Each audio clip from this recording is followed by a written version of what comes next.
Hi, everyone. Welcome to Authentic Expressions.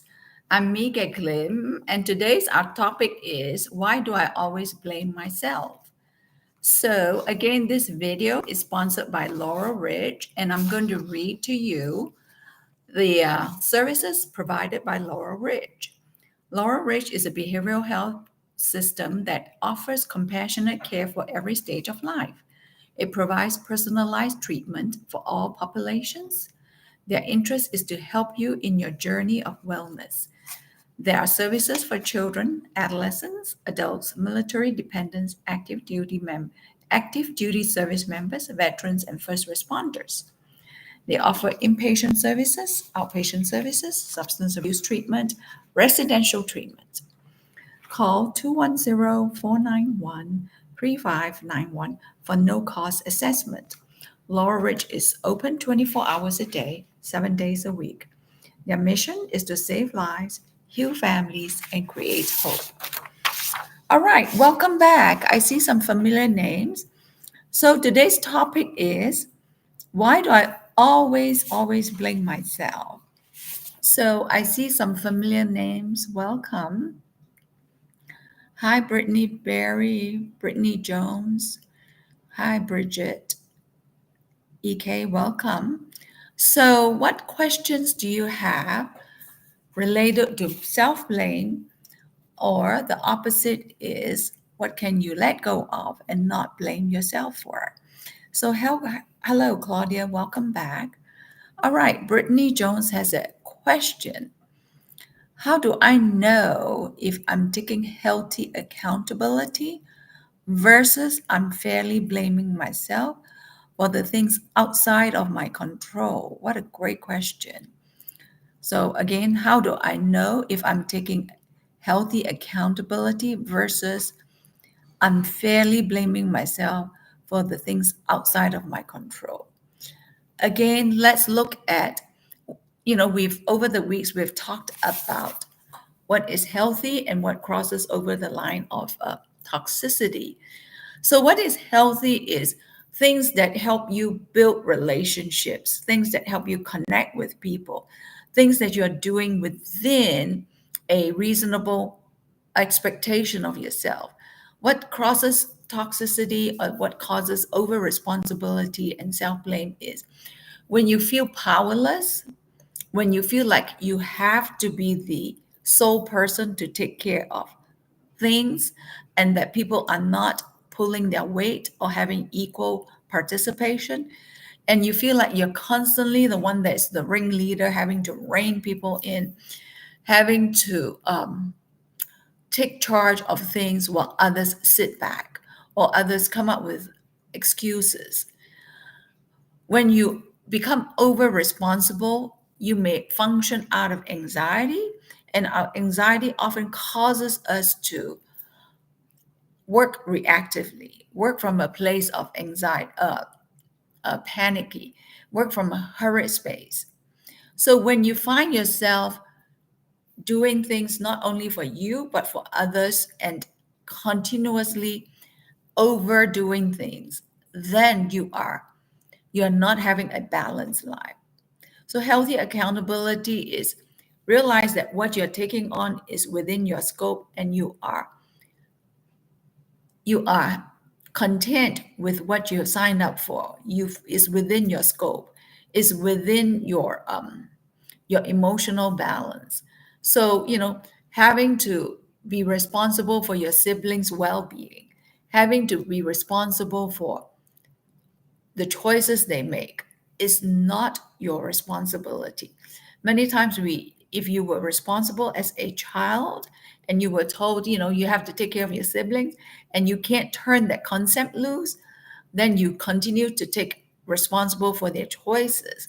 That is very unhealthy. Because remember, people have freedom to make choices, and the choices they make is solely theirs and not yours to feel guilty, feel shameful about. All right, welcome, Carolyn Gio. Great. Claudia has a question. In blaming myself all the is blaming myself all the time a sign of low self-esteem? Yes, it can be a sign of low self esteem, or it could be a trained behavior. Many times, our behavior is rooted in our family of origin. Do you see your mother blaming herself, you know, doing the woe is me? I should have done this. I should have, you know, it, if I didn't make these choices, my life would be like this. And so they live life from, looking at the rearview mirror. So you, um, if you keep inflicting blame, shame on yourself, then it will defeat you. Over time, it impacts your self-esteem. And when you see your mother do that, there's a tinge of guilt. You don't want to see your parent feel bad, feel guilty. But when you keep seeing her do that over a course of time, it depletes her self-worth. And then you become the adolescent, and then you take that on. That too depletes you. So remember, in life, it's not living life through depletion. It's your job to also build you up. So it's your job to nourish you, to nurture you, to make you whole. So when you're in situations that is very depleting continuously, that is very unhealthy, and eventually it impacts your mental wellness, and it impacts the way you see yourself and build your identity. So be very intentional about nurturing you. All right, Brittany Berry, is is it easier for people to blame versus take accountability? If so, why? That's a great question. Is it easier for people to blame? Yes, it's always easier to put responsibility on somebody else. Then we don't have to take ownership. But if that becomes a continual habit, it's very unhealthy. You want your children to be able to take responsibility and say, hey, I did this. So it's not a big deal when you take responsibility for it.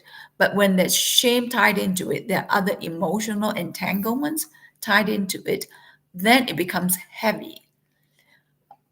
We are entitled to mistakes. We make mistakes, and that's part of our learning curve, our growth process. So encourage children to take responsibility and say, it's okay. We all make mistakes.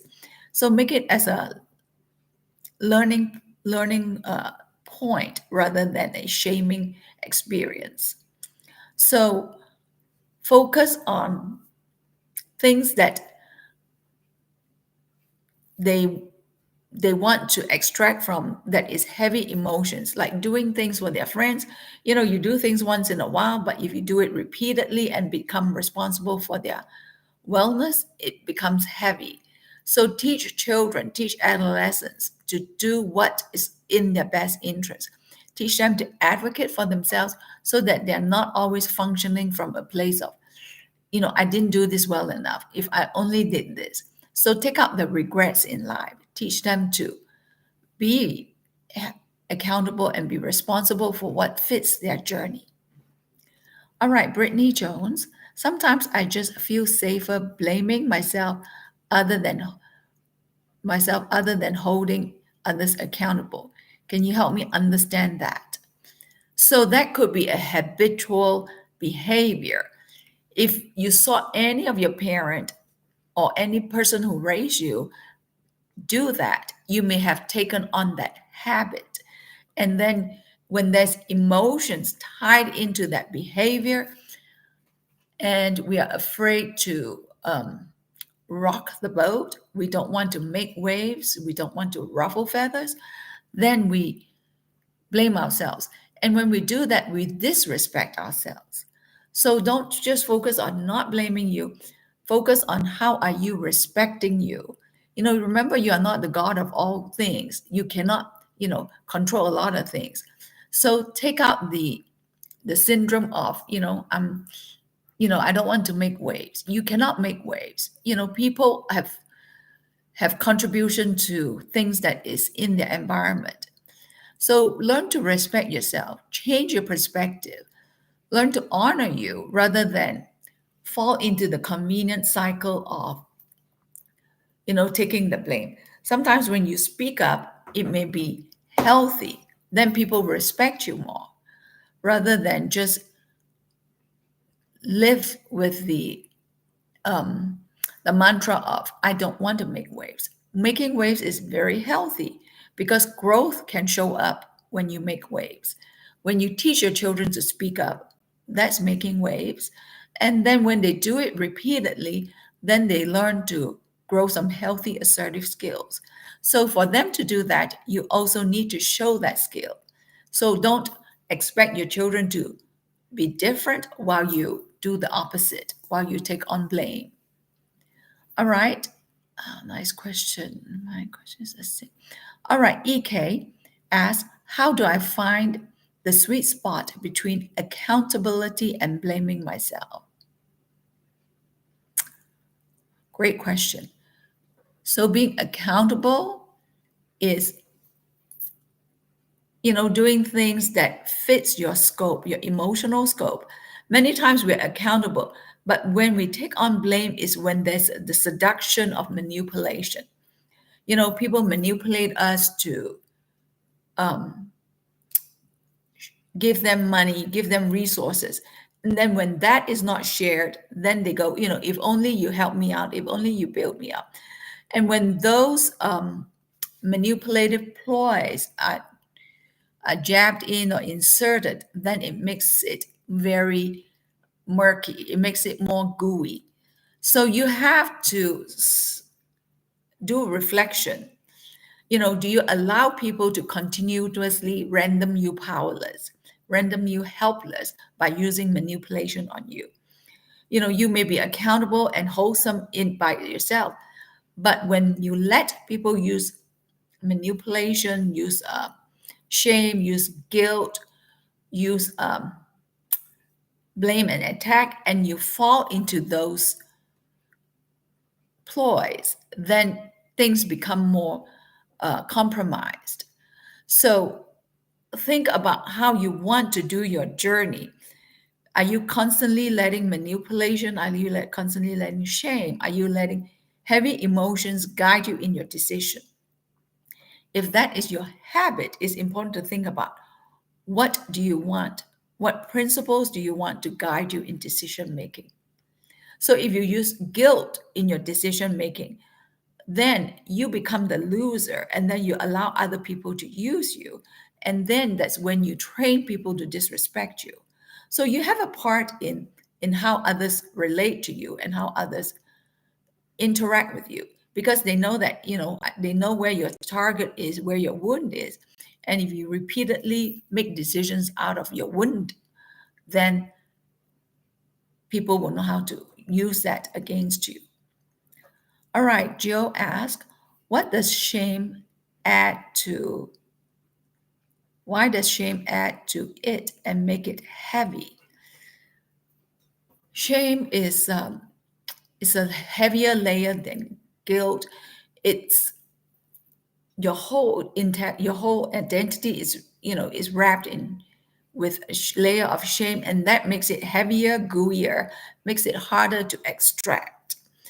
So you may identify or you may see yourself as, if I don't do this, I'm a horrible mother.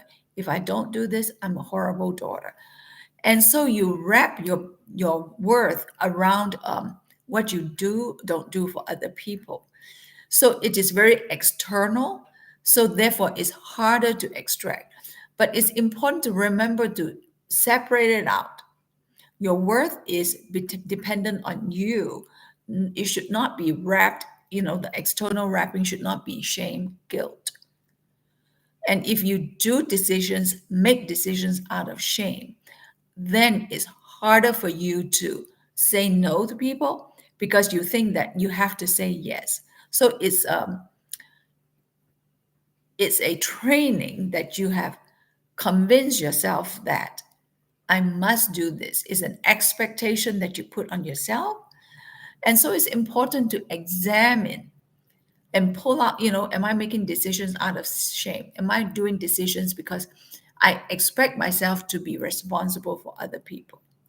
So you have to separate it out and line things up so that you are making decisions, not out of guilt, shame, or blame, or misplaced expectations. Make decisions for yourself that is wholesome, to build you, to enrich you, not to shame you.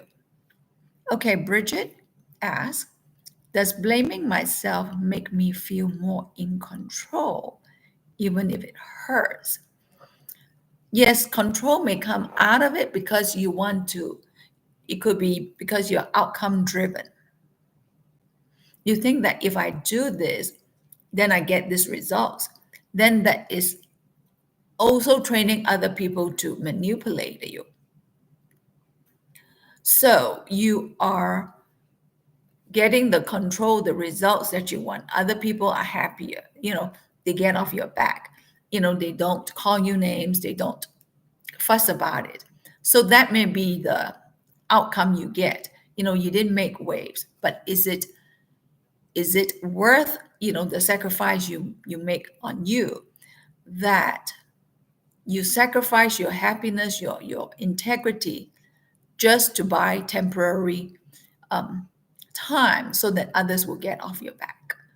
And that is unhealthy if you allow people to seduce you to make decisions for moments of you know peace, or for moments of just calmness. All right, Brittany Jones. Check out Daring Greatly by Brene Brown. Okay, Dora has a question. How do I face conflict instead of blaming myself? Great question.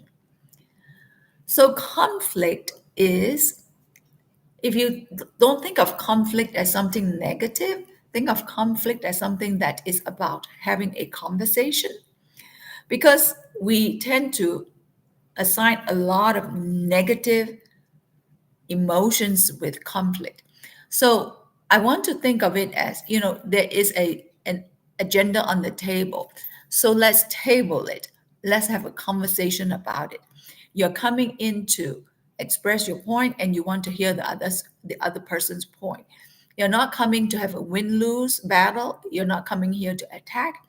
You're not coming in to blame. You're coming in to state your point. You're coming in to use a lot of I statements. You're coming in to make state your accountability. So if you come in, thinking that this is what I am doing, rather than I'm going in to defend myself, to protect myself, then there's already a hidden agenda. So don't use conflict to intimidate you and box you in, but think of it in terms of, I want to have this conversation to address this issue, so that in this conversation, I want to hear the person. I want to understand their perspective, but yet I also want to understand, I want them to understand my point of view. So in any conversations, it should be a win-win, not a win-lose. Because if a win-lose outcome shows up, then the loser will often get back at the winner.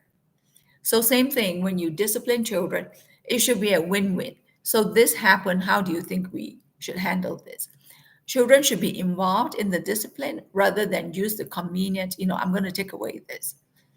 So let them have a say, and then you get to have the voting power. All right, Julia goes, how do we confront in the moment versus talking the fall versus, okay, how do we confront in the moment versus talking to fail? Confront in the moment. In any kind of confrontation, rather than assume guilt upon that person, go in to understand. Help me understand your perspective. Help me understand how you see it. Help me understand your view on this. So when you go in to understand, and then the person gets a chance to explain themselves, then it's more of a conversation. But if you go in already assuming that they are guilty, that they are wrong, then the conversations become more heated and it becomes more accusatory. So even when you're disciplining children, ask, what happened? Help me understand what just happened. Whenever you're called into the principal's office, parents usually assume that the principal is right and the child is wrong. But it's important to go, tell me how you see it, tell me what happened. And then ask, how do you want to redo it? So the incident has already happened. Don't focus on discipline to inflict pain. Discipline is about growth. So this happened, you did this. So tell me how you want to do it differently next time when confronted with the same situation. Even when you work with children and discipline them when they're young, you want them to come away learning from it, not come away thinking, okay, pain was inflicted. It was a horrible experience. Because when you use pain, while it may be painful, then you defeat their learning experience. And then they will feel bad. They will feel that, a slice of their worth was chopped off. So then they will do the same thing to spite you. So it's important in any kind of a relationship from young to old. The goal is to go in to understand it more, not to have a battle, not to have a win-lose, but to have a win-win. So always go in any situation to understand, help me understand your view. So what was driving that decision? All right. All right, Julia goes, it sounds like blame is worthiness, self-esteem related. Yes. Self-esteem related. Yes, blame, is historical. So blame didn't show up just last week, last month. So many times we've been trained to be guilty. We've been trained to take on guilt. We've been training ourselves to allow people to guilt us. So related to not shame, related to blame is layers of guilt, shame, sometimes, layers of manipulation. So learn to separate things out. Are you making decisions out of guilt, out of being over responsible for other people? Are you making decisions solely for you? Okay, there's a question.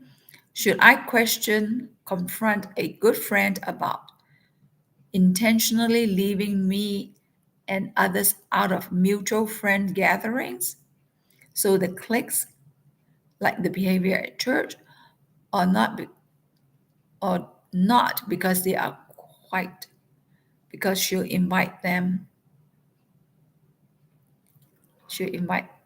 she will invite them. Okay, so I need to understand the question a little bit more. So I'm hearing should I confront a friend about intentionally leaving me out?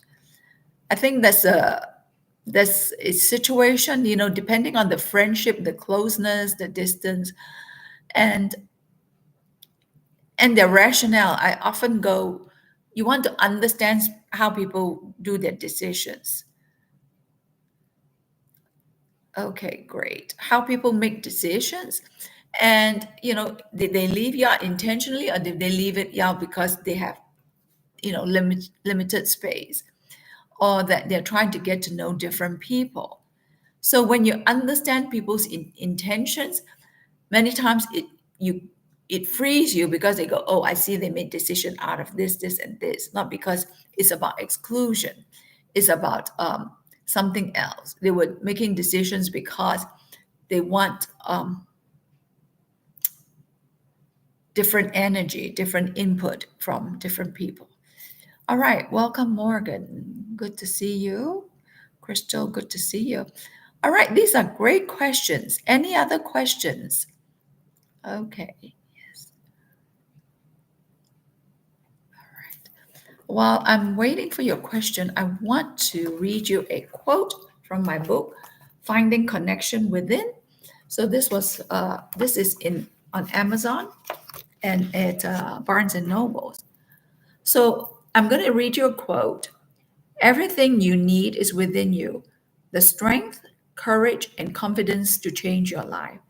You just need to look within yourself and find it. So this quote is by Amanda Ray. So the next quote I'm going to read to you is by Les Brown. Every day you must unlearn the ways that that hold you back. You must get rid uh, you must get rid of negativity so that you can learn to fly. Yes. All right. So Zach has a question. What life circumstances might cause someone to start the pattern of self-blame? Great question. So again, I want to look at the history of self-blame. So then you go back to the contextual history, the family history. So is it rooted in the parents' history of self-blame? Because many times when things happen, you hear your parents say, geez, I shouldn't have done that. If I didn't make this decision, things would be so different. So if their first default is about blaming themselves, then you hear that repeatedly over 15 years, 18 years. Then you take on their energy as well. So then you do what your parents did. So you inflict unnecessary blame on yourself. And then the other aspect is you take on responsibility for others. So then it spreads. Instead of just being responsible for yourself, you are taking on responsibility for others and accountability for others. And so it becomes more murky. Rather than just focusing on you expand your gap of accountability, and that makes it harder to function. So then you feel like you have to be responsible for things at work, at church, at home, with your children, with your siblings. So things become murkier when you take on too many responsibilities that is not yours to own. All right. So let's talk about, before we close, let's talk about how do we function? What are some things we want to focus on rather than blame ourselves? We want to focus on being responsible and accountable. We want to also show self-compassion. We want to be kind to ourselves. And this was mentioned last week. So showing kindness to ourselves is important. Okay, that's the last question here. What drives a person towards challenging seeking behavior? Towards challenging seeking behavior. So I'm assuming that drives a person to seek approval, seeking behavior. So again, it may be wrapped in the cloak of I want acceptance, I want to be in the in group, I want to be I want people to like me, I want to show this front that I can do things. So if your decisions that you make is based on external factors, then you're sacrificing yourself. So make it a point to make decisions that strengthens your integrity, your wholeness, your wholesomeness. Then it makes for a rich growth experience. All right, thank you for joining today's session. So next week, it's the topic is the inner voice that keeps holding me back. Again, the inner voice that keeps holding me back. So I am going to close with the sponsorship services from Laurel Ridge. We are grateful for Laurel Ridge that sponsored this program. So Laurel Ridge is a behavioral health program that offers compassionate care for every stage of life. It provides personalized treatment for all populations. There are services for children, adolescents, adults, military dependents, active duty service members, veterans, and first responders. So they have inpatient services, outpatient services, substance abuse, and residential. So call 210-491-3591 for no cost assessment. Thank you so much for sitting in, for taking time to look at how you can discard blame, but to include wholesomeness in your life.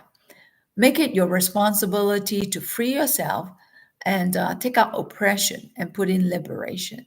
Thank you, everyone. Have a wonderful evening and hope to see you next week on The Inner Voice That Keeps Holding Me Back.